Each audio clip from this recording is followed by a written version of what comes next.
Mali Nikola, trebali bi znati da se biti zločest zbilja ne isplati. Zločesti nam kažu svi, nesreća nas prati, ali to se samo lošim vrati. Jer uvijek na kraju svi zločesti gube, dok se oni dobri i vole i ljube. Jer uvijek na kraju svi zločesti gube, dok se oni dobri i vole i ljube.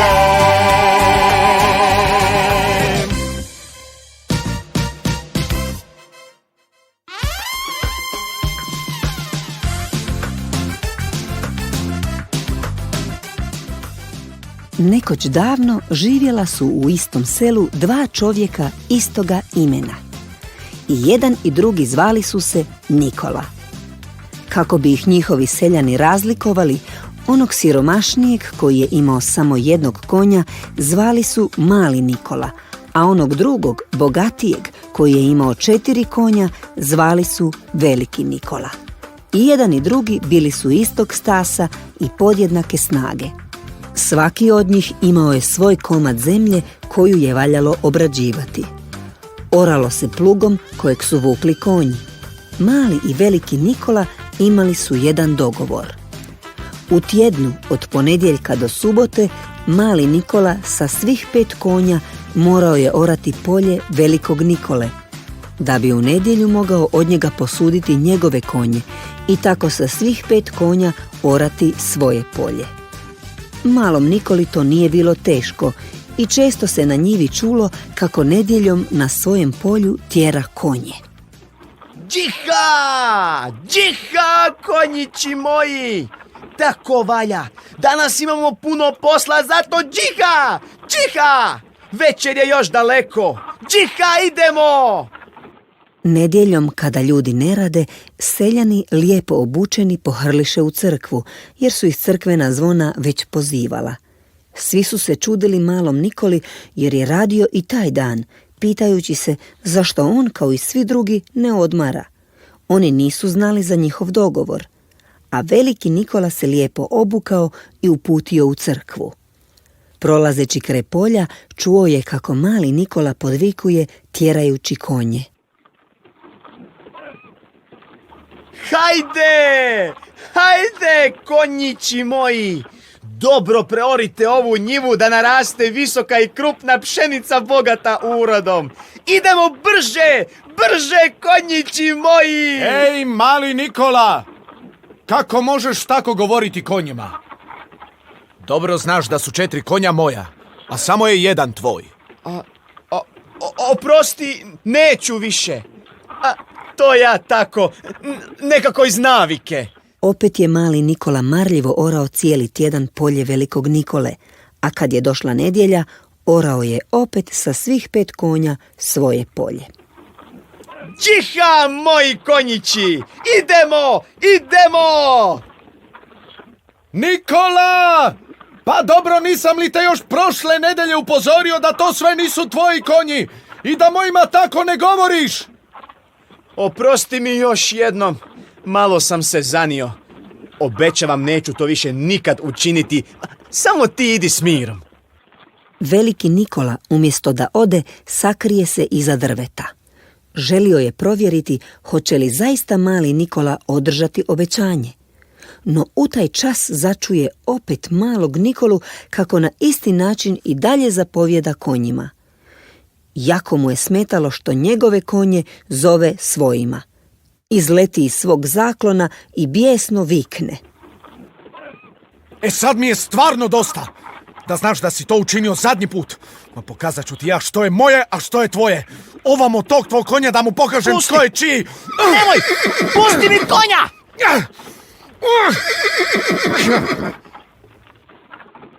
Kako li je samo mogao biti tako okrutan? Dobri moj konjiću, uvijek si me tako dobro i vjerno služio. Nisi zavrijedio takav kraj. Tugovao je tako Mali Nikola za svojim konjem, no ubrzo mu je postalo jasno da se od tugovanja ne živi.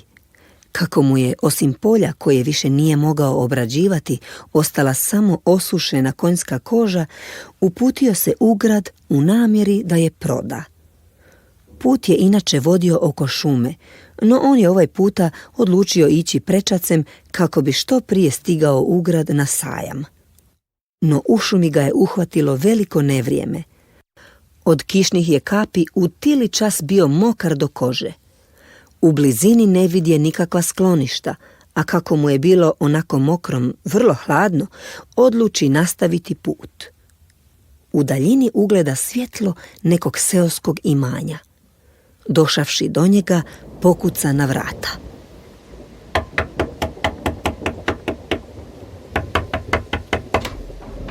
Dobra vam večer, gazdarice.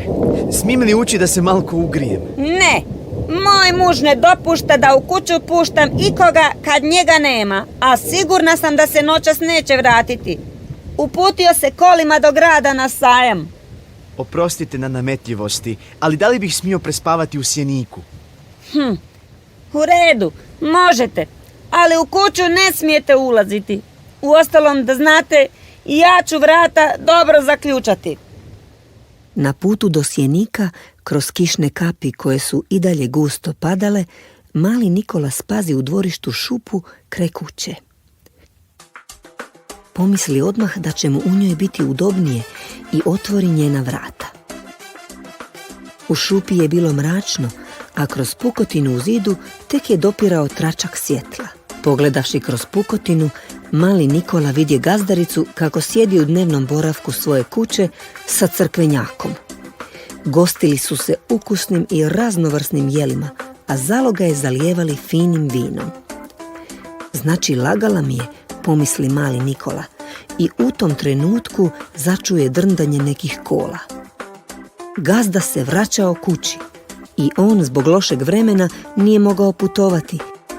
Inače, taj seljak posebno nije volio crkvenjake, a ponajmanje onog koji je sjedio u njegovoj kući, i to još sa njegovom ženom, gosteći se njegovom hranom i pijući njegovo vino. Oni u kući čuli su da se gazda vratio i uhvatio ih je veliki strah. Vi se, crkvenjako, brzo sakrijte u škrinju. Ja ću hranu spremiti u pečnicu, a boce s vinom sakriti iza vrata. Brzo, brzo! U međuvremenu, seljak je spremio konje i kola u štalu i uputio se u kuću. Prolazeći pored šupe, začu iz nje šum. Odluči se pogledati o čemu se radi, te otvori njena vrata i ugleda malog Nikolu. Tko si ti i što radiš u mojoj šupi? Ja sam Nikola, a tvoja žena me nije htjela pustiti u kuću, pa sam pomislio da bih mogao noć provesti ovdje. Samo sam mislio prespavati. Tu ti sigurno neće biti udobno. Hajde sa mnom unutra, nešto ćeš pojesti, a žena će ti spremiti krevet. Hajde sa mnom, ne boj se. Gazdarica je učinila sve što je od nje njen muž zatražio. Uskoro pred njih na stol stavi lonac zobene kaše. Gladni gazda baci se na jelo, a malom Nikoli kaša baš i nije išla u tek. Sjetio se kakva su sve jela skrivena u pečnici. Stoga stane nogom na torbu pod stolom u kojoj je bila smotana suha konjska koža koju je nosio u grad na prodaju. Koža zašušti. Psst, što ti je to u torbi? Moj vražićak. Nosim ga sa sobom jer se inače jako ražalosti ako ga kod kuće ostavim samog. Sad mi veli da se krivo hranimo. Kako krivo hranimo? Zar ti kaša nije dobra? Možda bi nešto bolje. Ma dobra je, naravno, ali mi vražićak kaže da je glupo jesti zobenu kašu pored pečnice koja je puna slasnih jela. Ma ko bi rekao, pečnica je zaista puna jela. Ženo, brzo da si to stavila na stol. Ovaj tvoj vražićak je neki čarobnjak, što li? Nego da li ti još što govori taj tvoj čudotvorac iz torbe? Ma, samo pita zašto uz takvo jelo ne pijemo dobro vino? Boce su iza vrata. Ženo, čula si kao i ja. Donesi to vino. Da ti iskreno kažem, volio bih imati tog tvojeg vražićka. baš je dobra ova gozba. Ne sjećam se kad sam tako dobro jeo i pio. Hajde, uzmi još vina. Hajde, zavrijedio si ga. I kako si ga zavrijedio. No nešto bih te želio upitati. Može li taj tvoj vražićak zazvati đavla? Pa jasno da može. On će ti ga izazvati ako želiš, ali nemoj se čuditi što đavo uvijek izgleda kao crkvenjak. Kao crkvenjak, kažeš? Takve rugobe ja ne podnosim, no ipak bi ga rado vidio, pa makar i u liku kakva crkvenjaka. Dobro, ako tako želiš. Slušaj, gazda. Podigneš li poklopac sanduka za žita u kutu ove sobe, vidjet ćeš ga. Ali jako pazi, ne otvaraj ga previše da ti ne pobjegne. U škrinji je, kažeš? Hajde, molim te, pomozi mi da odškrinem poklopac pa da provjerim. Vidio sam ga! Vidio! Doista izgleda kao crkvenjak. Strašno! Moraš mi prodati tog tvog vražićka. Platit ću za njega svaku cijenu. Koliko tražiš? A, ne traži to od mene. Kako bih ti ga mogao prodati? On je toliko vezan uz mene da ga svuda, ali baš svuda moram voditi sa sobom. Ali obećajem ti da ću se za njega dobro brinuti. Uvijek će biti na toplom pored peći, a vodit ću ga sa sobom ma gdje je išao baš onako kako ti to činiš. Daj, molim te, prodaj mi ga. Ma daj kad te toliko molim. Pa, eto dobro. Kad si me tako lijepo pogostio i kad si tako dobar čovjek, odlučio sam ti ga prodati za pun lonac zlatnika. Dogovoreno. No, prosti što ću te zamoliti još jedno. Riješi me sanduka sa đavlom, jer tu nakazu ne želim u svojoj kući. Tko zna što bi se sve moglo dogoditi ako ostane ovdje? Daću ti i tačke da ga na njima prevezeš, jer mislim da je pretežak za nošenje. U redu. Sve smo se lijepo dogovorili, budi bez brige. Rano izjutra utovari mali Nikola vreću s novcem i sanduk sa đavlom crkvenjakom na dobivene tačke i krene dalje. Došavši do rijeke, reče glasno tako da ga je i crkvenjak u sanduku mogao čuti. Koja li sam ja budala. Vučem taj težak sanduk s đavlom evo već više od sata. Kad bolje promislim, ne znam što bi s njim. Ma bacit ću ga u rijeku i zauvijek se riješiti vraga. A što li se to iz sanduka čuje? Ja nisam nikakav đavao, već crkvenjak. Pusti me van iz tog sanduka i daću ti lonac pun zlatnika. Tako. Već sam mislio da ću zaglaviti u toj škrinjetini. Čim dođemo do mojeg doma, dobit ćeš svoje zlatnike i istog trena ćeš nestati. Jesi li me razumio? Sad, ako je točno da si ti crkvenjak i da ćeš mi uz to dati zlatnike, pa sad... Naravno, ti daj novac i vidjet ćeš kako li ću samo odmagliti. Evo, stigo smo. Ovo je tvoje zlato. Dobio si sve po dogovoru, a sad se gubi. Ne brini, gubim se. Odlazim svojoj kući. Jako sam dobro prodao kožu svog konja. Kako li će se samo veliki Nikola iznenaditi i začuditi kad vidi ovo zlato. Poslaću nekog malca do njega po mjeru za žito da mogu izmjeriti koliko sam bogat. Hej, dečko, dođi malo ovamo. I tako dječak odjuri velikom Nikoli po mjeru za žito. Velik i mali Nikola trebali bi znati da se biti zločest zbilja ne isplati. Zločesti nam kažu svi, nesreća nas prati, ali to se samo lošim vrati. Jer uvijek na kraju svi zločesti gube, dok se oni dobri i vole i ljube. Jer uvijek na kraju svi zločesti gube, dok se oni dobri i vole i ljube.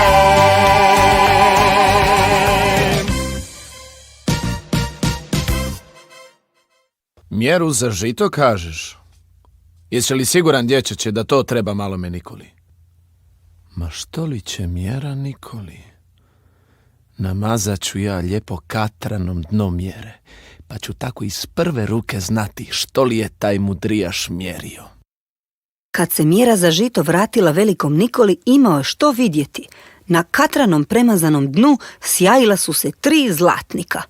Nikako mu nije išlo u glavu da je njegovom mjerom mjereno zlato. Odmah je otišao do malog Nikole. Ma reci, kako si došao do toliko novaca da ih mjeriš mjerom za žito? Vrlo jednostavno. Prodao sam kožu svog konja i za nju dobio 2 lonca zlatnika. Dobra cijena, zar ne? Istog trena veliki Nikola odjuri kući, pobije svoje konje i stavi sušiti njihove kože. Idući dan sa kožama ode do trgovaca, koji mu za svaku od njih ponudiše po 1 zlatnik. To je u stvari i bila prava cijena za njih. No to je tako razbjesnilo velikog Nikolu da ih je sve nazvao lopovima i varalicama. No i kožari se razljutiše i svi zajedno ga istjeraše iz grada. Mali Nikola je svoj uspjeh odlučio proslaviti. Otišao je u gostionicu susjednog sela. Dok se uživajući gostio, počastio bi i svakog tko se tamo zatekao. Ubrzo se mjestom pročulo da neki bogataš u gostioni časti svakog i da pritome uopće ne mari za cijenu. Zato je vrijeme pred njegovu kuću mahnit od bijesa banuo veliki Nikola. Osjećao se dobrano nasamaren i želio se osvetiti. Kako nije našao malog Nikolu doma, od jada mu je zapalio kuću. Kad se mali Nikola napokon vratio, na mjestu gdje mu je bio dom zatekao je zgarište. Sjeo je na ostatak čađom pocrnjalog kamenog zida i objema se rukama uhvatio za glavu. Nije imao više ničega osim novca od prodane konjske kože, kojeg je nakon posjeta gostionici poprilično potrošio. Prosjedio je tako cijelu noć, ne znajući kuda i kako dalje. Zora je suncem pozlatila tužan prizor. Na ostatku kamenog zida mali je Nikola umoran zaspao u toj pustoši. Sve što je moglo izgorjeti, vatra je progutala. Ostali su samo niski, kameni i dimom ocrnjeni dijelovi zidova. Probudivši se, mali Nikola primijetio je nešto sjajno i svjetlucavo točno nasuprot mjesta na kojem se nalazio. Razgrnuo je još više pepeo, iznenađeno zureći pred sobom u sjajni grumen rastaljenog zlata. Otkuda ovdje zlato, pitao se, a onda se počeo prisjećati. Znači, ipak seoske priče nisu bile bez osnove. Koliko sam čuo, za kuću u koju smo se doselili dok sam još bio dječarac, govorilo se da je prije nas pripadala nekom čudaku. Nitko nije znao što je on radio i kakva su mu bila posla, a i susjedi su ga doma rijetko viđali. Govorkalo se da je imao sumnjivu prošlost i čak se nagađalo da je bio razbojnik. Nikada ga nitko nije vidio da nešto radi oko kuće ili na njoj. A ipak, spadao je među bogatije seljane. Tražeći dalje, mali Nikola je pronašao pukotinu između 2 zidna kamena. Za požara iz nje je polako curilo rastaljeno zlato. Nakon što se zgarište ohladilo, mali je Nikola razvalio ostatak zida i ugledao do pola izgorjeli kovčeg sa zlatnicima. Dio njih se zbog vrućine rastalio, ali većina ih je ipak ostala cijela. Koje li sreće! Mislim da sad imam dovoljno za novi početak. No, ovaj mi put zlatnike valja dobro izmjeriti i rasporediti. Tako ću točno znati koliko ih imam i što mi je činiti da mi što duže potraju. Opet mali Nikola pošalje dječarca velikom Nikoli po mjericu za žito. Što? Opet traži mjeru. Pa jučer mu je do temelja izgorjela kuća, a danas bi već mjerio. A ne. To svakako moram vidjeti vlastitim očima. Daj, prijatelju. Što je? Ma, premda znam da si mi zapalio kuću, ne ljutim se na tebe. A da? Ne ljutim se. Mjera mi je potrebna jer sam zbog toga opet došao do puno zlatnika. Aha. Kako pitaš? A? Da. Kako? Lijepo. Sjećaš se priče i nagađanja o prijašnjem vlasniku ove kuće? Sjećam. Znaj, istina je da je bio razbojnik i da je u kući imao skrovište za zlato. Da nije bilo požara, nikad to ne bih otkrio. U istinu ga ima dovoljno, zar ne? Ali, stani malo, čekaj. Što je, mali Nikola? Ako se ne varam, Da? i tvoja je kuća nekad davno njemu pripadala. Je, znam da je. Kad je to čuo, veliki Nikola istog je trena izjurio van. Odjurio je svome domu sa već skovanim planom u glavi. Kakav mu je bio plan vidjelo se uskoro, kad iz njegove kuće sjevnuše plameni jezici. Cijelo se selo odmah uzbunilo. Dojuriše i seoski vatrogasci. Počeli su razvlačiti svoja vatrogasna crijeva, no veliki Nikola im se usprotivio. Hej ti tamo veliki! Makni se, smetaš! Ma jel čuješ što ti kažem? Nemoj ti meni, makni se. Ovo je moja kuća.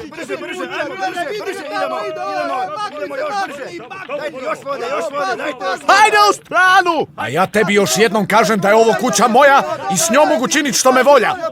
Ko je to još vidio? Mi bi kasili, on to ne dopušta. Čisto da čovjek očima ne povjeruje. Eto, i što sad? Sve ti je izgorjelo do temelja. Sad sve opet moraš, al baš iz početka. Na malom Nikoli bar je ostao kameni zid na temeljima, a tebi ni to. Onaj me mali gad opet prevario. No to mu je zadnji put. Sada je zbilja pretjerao i platit će mi za to platiti. Masno.